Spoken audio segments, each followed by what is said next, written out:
आज हम अपना नेक्स्ट क्वेश्चन करेंगे, मतलब कि न्यूमेरिकल करेंगे। और हम पढ़ रहे थे लेंसेज के बारे में।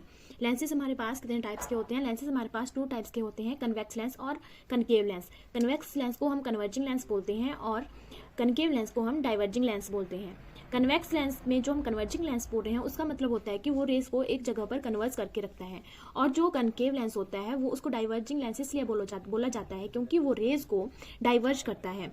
ठीक है, तो हम नेक्स्ट न्यूमेरिकल पढ़ेंगे। An object is placed at a distance of 15 cm from a diverging lens of focal length of 6 cm.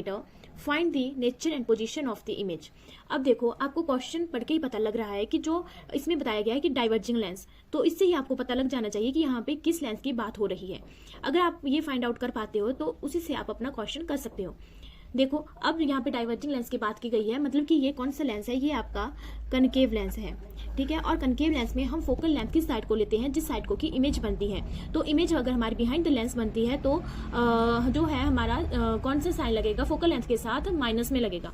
और आपको इतना तो पता है कि जो आपका ऑब्जेक्ट है, ऑब्जेक्ट डिस्टेंस ऑलवेज नेगेटिव में होगा। तो यू को हम डिस्टेंस ऑब्जेक्ट बोलते हैं, मतलब कि ऑब्जेक्ट डिस्टेंस बोलते हैं। ठीक है, u इक्वल टू -15 सेंटीमीटर, ये हमारे पास क्वेश्चन में दिया गया है। उसके बाद है एफ मीन्स फोकल लेंथ, जो कितनी है? -6 सेंटीमीटर। अब हमने -6 क्यों लिया, डायरेक्ट 6 क्यों नहीं लिया, -e क्यों लिया? क्योंकि जो आपकी इमेज है वो कहाँ बनेगी? वो बनेगी बिहाइंड द लेंस। और आपको ये कैसे पता लग रहा है कि बिहाइंड द लेंस आपकी इमेज बनेगी? क्योंकि डाइवर्जिंग लेंस है। जो डाइवर्जिंग लेंस है वो रेस को डाइवर्स करता है और इमेज आपकी बिहाइंड द लेंस ही बनती है। उसके बाद है वी क्या है? इमेज डिस्टेंस, वो हमने फाइंड आउट करना है और मैग्निफिकेशन को भी फाइंड आउट करना है। Nature position of the image, ये हमसे क्वेश्चन में ही पूछा गया है। उसके बाद हम लगाएंगे अपना लेंस फॉर्मूला। लेंस फॉर्मूला क्या होता है? 1/f equal to 1/v minus 1/u। अब हम इस फॉर्मूला में अपनी वैल्यूज को पुट करेंगे।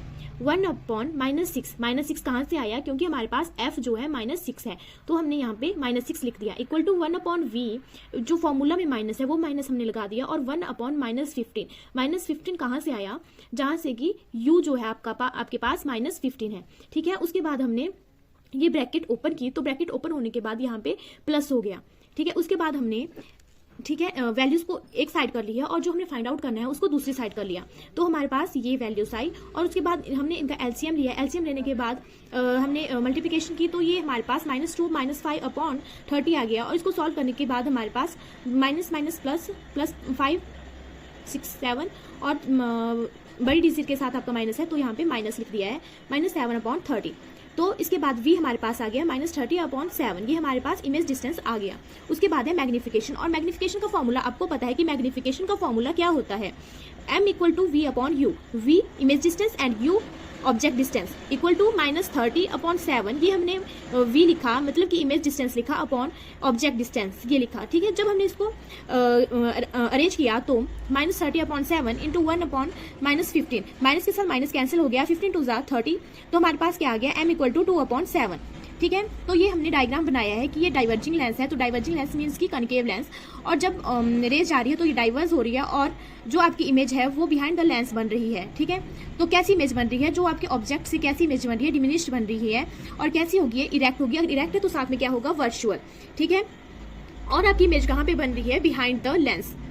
ये हमारे पास आज का क्वेश्चन था। होप आपको समझ में आया होगा। Thank you.